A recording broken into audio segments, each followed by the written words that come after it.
अशोकनगर जिले में राजनीतिक सरगर्मियां दिन प्रतिदिन बढ़ती जा रही हैं। यदि मुंगौली विधानसभा की बात की जाए तो यहाँ पर चतुर्कोणी मुकाबला होने की उम्मीद है और आज इसी को लेकर हमारे कुछ ऐसी शख्सियत मौजूद है जो लगातार समाज सेवा के साथ साथ किसानों के बीच में अपना समय बिताते हैं और आम आदमी पार्टी से अपना दाव आजमाने की कोशिश कर रहे हैं। हमारे साथ पूर्व विधायक अनिल पालीवाल के सुपुत्र आशीष पालीवाल जी, उन्हीं से जानते हैं कि किन तैयारियों को लेकर और किन उद्देश्यों को लेकर पब्लिक के बीच में जाना चाहते हैं। आशीष जी, तो आप किन मुद्दों को लेकर और क्या अब एक उद्देश्य और लक्ष्य किन अपने दावों के साथ पब्लिक के बीच में जाना चाह रहे हैं? सबसे बड़ा मुद्दा तो स्थानीयता का है। एक्चुअली में लगातार पार्टियों के द्वारा स्थानीय प्रत्याशियों की या स्थानीय लोगों की उपेक्षा की जा रही है, तो पब्लिक के बीच में असंतोष है और लगातार एक ही कम्युनिटी को प्रमोट करना दोनों पार्टियों के लिए लोकतंत्र के हित में भी नहीं है। सभी को मौका मिलना चाहिए और जनता की आवाज़ इस तरह की है कि जनता नया चेहरा नए विकल्प की तलाश में है। इसी को लेकर मैं आम आदमी उम्मीदवार पार्टी के उम्मीदवार के संभावितों के मैं शामिल हूँ और फॉर्म भी भरूंगा। मैं बहुत जल्दी तैयारी चल रही है। संभावना है कि आम आदमी पार्टी मुझे टिकट देगी। देखा जाए तो आम आदमी पार्टी टिकट देगी। यदि आपको आम आदमी पार्टी ने टिकट नहीं दिया फिर आप क्या करेंगे? नहीं, वैसे संभावना तो पूरी है क्योंकि जहाँ तक मुझे सूत्रों से मालूम हुआ है कि मेरा सिंगल ही नाम है आम आदमी पार्टी में। और अगर पार्टी आम आदमी पार्टी यहाँ से चुनाव नहीं लड़ती है, अगर मुंगौली से ऐसी कोई स्थिति अगर बनती है, तो मेरे जो जनसेवा के कार्य हैं, धार्मिक कार्य, जो सामाजिक कार्य मैं लगातार कर रहा हूँ, वो तो लगातार जारी रहेंगे। उसका एरिया मुंगौली के आसपास के क्षेत्रों में भी फैलाऊँगा।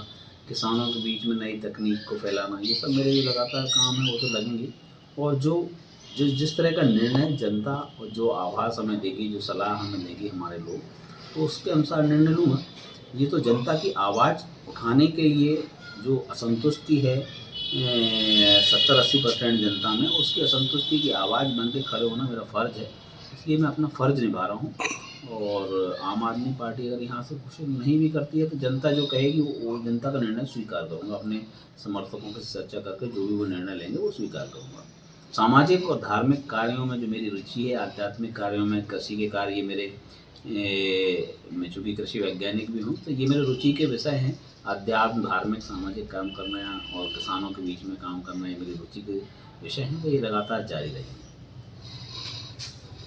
ये हैं आशीष पालीवाल जी, जो कह रहे हैं जन सेवा और जन भावना को देखते हुए चुनावी मैदान में जाने की बात कर रहे हैं। चूँकि आम आदमी पार्टी से सिंगल नाम बताया जा रहा है, तो कहीं ना कहीं यदि पार्टी आप पे दाव लगाती है तो आप किन लोकल के जो मैनिफेस्टो में, आपका क्या मैनिफेस्टो में आपके बिंदु रहेंगे?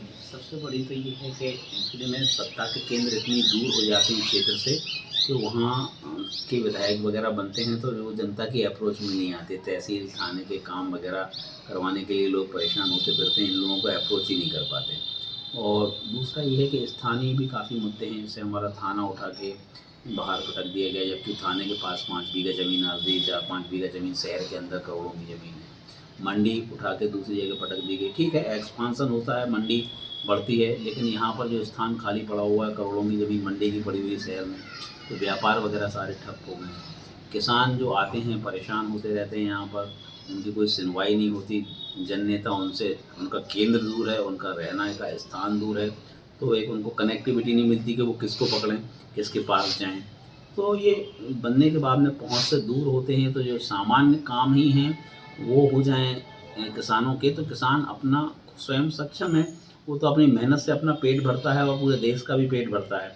लेकिन उसको जो तहसील में, थाने में और अन्य कार्यालयों में, बैंकों में जो परेशानी होती है, उसकी आवाज़ तो सुनने के लिए होना चाहिए। किसानों की बहुत भारी डिमांड नहीं होती है, वो कोई व्यक्तिगत काम के लिए नहीं आते, लेकिन जो उनके अधिकार के काम है, खसरा, खतौनी, नामांतरण, थाने की छोटी मोटी शिकायतें, तो इनमें उनको मदद करने के लिए उनको कोई रास्ता ही नहीं दिखता है। तो बेचारे परेशान होते रहते हैं। तहसील और वगैरह बैंकों में उनके साथ में दुर्व्यवहार किया जाता है, और जबकि जनता ही मालिक है, ये संदेश किसान ही टैक्स दे रहा, किसान ही अन्न पैदा कर रहा, और उसके बाद में भी किसानों के साथ में जो दुर्व्यवहार होते हैं वो सही नहीं है। और किसानों के लिए जो आवाज़ में नहीं बनते, रेट वेट का मुद्दा तो कोई उठाते ही नहीं है नेता बनने के बाद में। किसानों की आवाज़ उठाना चाहिए कि आज से 15-20 साल पहले जो रेट थे जिनसों के, वही अभी तक चले आ रहे हैं। तो ये सब आवाज़ जो मूलभूत मुद्दे बदल जाते हैं चुनाव आते आते तक, और लोग आप जातीय समीकरण सेट करने में लग जाते हैं। अगर आप आवाज़ उठाएंगे तो मध्य प्रदेश शासन भी सुनेगा और केंद्र शासन भी सुनेगा। तो किसानों की आवाज़ बनने की मेरी कोशिश रहेगी। शहर के लोगों में बेरोजगारी नहीं हो, जो अगर चीज़ें जहाँ से उठा के दी गई हटा दी गई हैं तो वहाँ पर कोई नई चीज़ें या नई इस्टेब्लिशमेंट जिससे रोज़गार पैदा हो, शहर की रौनक ख़त्म नहीं हो, आसपास के किसानों को सहूलियतें हों, यहाँ पर आएँ तो उन्हें सेंटर मिले कि हमारी कोई आवाज़ सुनने को है। तो ये सब सामान्य से मुद्दे हैं जो भी नहीं सुने जा रहे हैं। अब जनता थाना चला गया, जनता को समझ में ही नहीं आ रहा कि हम वोट तो सबको दे दिए, लेकिन अब वो जाए किसके, तो इसकी मांग उठाने के लिए भी मैं ही गया।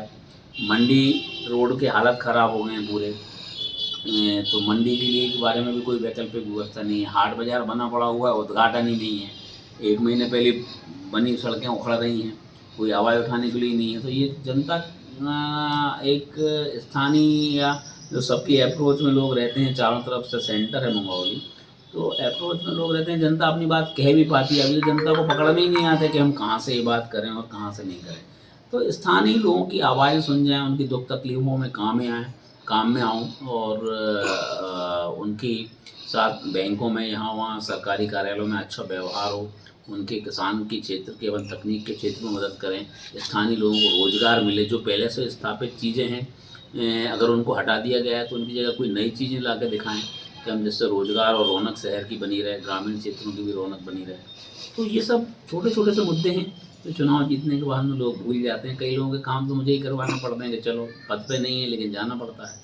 तो लोग समीकरणों में उलझ के वोट दे देते हैं और समीकरण बना लेते हैं चुनाव आते आते तक, और मूल मुद्दे लोगों के जो छोटे छोटे से थाने, तहसील, रोज़गार के काम, जिनसों की आवाज़, मंडी में परेशानियाँ, तो इनकी सुनने के लिए वक्त पे ये लोग फिर मिलते नहीं हैं बनने के बाद में, और इनको जनता पकड़ भी नहीं पाती है। थाने के मुद्दे पे लोगों को समझ में ही नहीं आ रहा, थाना उठा के बाहर पटक दिया गया है कि हम किसको जाके सुनाएं। तो अप्रोच में होना चाहिए, नेता जनता की अप्रोचेबल हो, छोटी छोटी सी बातों की उनकी सुनवाई हो। अगर आप कोई चीज़ कहीं विस्थापित कर रहे हैं, मंडी हटा रहे हैं, तो उसकी जगह रोज़गार की दूसरी व्यवस्थाएँ हों। तहसील वगैरह कार्यालयों में नामांतरण और इन सब चीज़ों में भी आपने एक प्रकरण देखा होगा, नामांतरण में भी कोई लोकायुक्त का छापा पड़ा तो वहाँ पर नामांतरण में भी हज़ारों रुपये लोग ले लेते हैं। तो इस तरह की छोटी छोटी बातें हैं जिनसे किसानों को परेशान होकर घूमना नहीं चाहिए। तो ये तो किसान इस बात की सच्चाई समझता है कि वो तहसील जाता है तो कैसे बेचारा मारा घूमता है, जबकि उसकी खुद की ज़मीन होती है, वो खुद मालिकाना हक होता है, लेकिन उसके नामांतरण, डाइवर्जन और भी जो है उसके तहसील के काम होते हैं या थाने के काम होते हैं। तो उस थाने तक तो वो साहस ही नहीं जुटा पाता जाने का, कि थाने तक तो मैं जाऊँ ही कैसे। तो ये सब समस्याएं जनता में, नेतृत्व जब स्थानीय और अप्रोच में नहीं रहते, जनता के मध्य में नहीं रहते हैं, तो ये सब जनता की समस्याएं जनता को झेलना पड़ती हैं। और मेरे जो व्यक्तिगत काम, जो मेरी दम पे बिना किसी पद के मैं अपने व्यक्तिगत रूप से कर सकता हूँ, सामाजिक, धार्मिक या जो भी जिन लोगों की इस तरह से मदद बन सकता हूँ, वो तो जारी रहेंगे। चाहे हॉस्पिटल का मामला हो, कोरोना काल में भी मैंने सिविल हॉस्पिटल के लिए भी डोनेशन किया, तो और उस समय हमने घर घर पैकेट्स वगैरह भी, भोजन की व्यवस्था भी लोगों की करवाई। तो ये संवेदनशीलता, जबकि वोट लेके गए वो कोरोना काल में कहाँ थे उनका पता ही नहीं है। पूरी मंगरौली या पूरा क्षेत्र पड़ा हुआ था, लोग खुद कोरोना ग्रस्त बनकर अपने यहाँ एडमिट हो गए थे बड़े बड़े अस्पतालों में। तो ये सब चीज़ें जनता को भी याद रखना चाहिए कि कोरोना काल में हम लोगों से जितना बन पड़ा हमने किया। हमारे पास जो भी डोनेशन देने लायक शक्ति थी, हमने सिविल हॉस्पिटल में जाके दान किया। आज भी मैं मेंबर हूँ वहाँ की रोगी कल्याण समिति का। तो ये उस समय कहाँ रहते हैं जब जनता समस्या में रहती है। तो जनता को भी इनकी याद रखना चाहिए कि जब हम पूरे मुसीबत के समय में रहते हैं, तहसील में, थाने में या कोरोना काल में, तो ये लोग गायब रहते हैं। वोट लेने के टाइम पे ग्लैमर क्रिएट कर दिया जाता है, जाति समीकरण सेट कर दिए जाते हैं। तो ये सब चीज़ों की आवाज़ उठाने के लिए हूँ।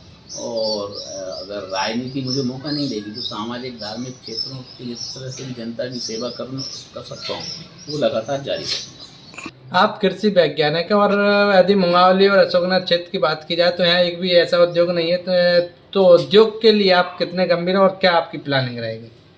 नहीं, व्यक्तिगत रूप से मैं अपने बिजनेस के माध्यम से या अपने उद्योग के माध्यम से मैंने कई लोगों को रोज़गार यहाँ पर दे रखा है।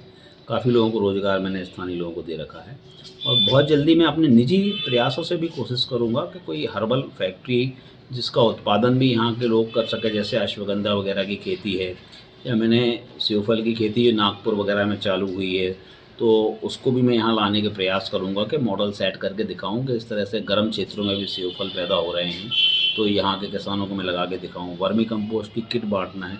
जो मेरे व्यक्तिगत प्रयास हैं यहाँ रोज़गार और ग्रामीण अर्थव्यवस्था को मजबूत करने के, वो तो मैं करूँगा। एकाध उद्योग हर्बल दवाइयों वगैरह का मैं खुद भी डालने का प्रयास करूँगा, तो मेरे खुद के व्यक्तिगत प्रयास से भी मैं कोई चालू कर सकूँ। और साथ में जो एडवांस तकनीक जो महाराष्ट्र के गर्म क्षेत्रों के किसान भी उगा रहे हैं, जैसे सेवफल नागपुर में भी पैदा होने लगा, जबकि नागपुर संतरा के लिए जाना जाता है, तो उनका भी हम डेमोन्स्ट्रेशंस यहाँ 200-500 पेड़ लगाकर हम दिखाएं कि इस क्षेत्र में भी इस तरह से पैदा हो सकता है। और उससे ग्रामीण अर्थव्यवस्था के लिए खेत स्वयं ही रोजगार पैदा करें, उनकी जिन्स इस तरह की उगाएं कि वो उनकी कॉस्टिंग या उनकी अच्छी नगद फसलें पैदा करें, और उसके मामले में तकनीकी सहयोग करेंगे तब एक एक गांव मजबूत होगा। गौ संवर्धन का भी मेरा बहुत महत्व है। तो अगर मैं कुछ 100-50 गायें, तो मैं खुद ही सोच रहा हूँ कि मेरे डोनेशन के कोई गांव चयन करके और वहाँ पे डोनेशन करके एक मॉडल बनाऊँ कि ये गौ संवर्धन आप करते हैं तो आपकी खेती भी संवर्धित होगी और दूध के माध्यम से आपके गांव की अर्थव्यवस्था ही मजबूत होगी। तो गौ संवर्धन, खेती में नवीन तकनीक, हॉर्टिकल्चर, पौधों वगैरह का जो मैंने बताया सेवफल वगैरह की खेती है। और यहाँ पर मेरे व्यक्तिगत प्रयास से जो भी हर्बल उद्योग या जड़ी बूटियों पर आधारित कोई उद्योग लगाने की मेरी भी प्लानिंग है। तो हमें समग्र विकास तब होगा जब हमारे गांव मजबूत होंगे। तो उसके लिए तो मैं व्यक्तिगत रूप से ही ये मैं पद पे आऊँ या ना आऊँ, मेरे प्रयास उसके लिए और मेरा धन तन मन सब मैं अपना खर्च करता रहूँगा लगातार, जिससे क्षेत्र की अर्थव्यवस्था ऊंची उठे। तो ये थे आशीष पालीवाल जी, जिनका साफ तौर पर कहना है कि स्थानीय प्रत्याशी के तौर पर और किसानों की आवाज़ बनने के साथ साथ किसानों को उन्नत तकनीक के साथ एक रोजगार उपलब्ध कराने का उनका लक्ष्य रहेगा। अब देखना होगा कि तो ये आने वाला वक्त ही बताएगा कि ये विधानसभा पे आम आदमी प्रत्याशी के तौर पर कितना प्रभाव डालते हैं।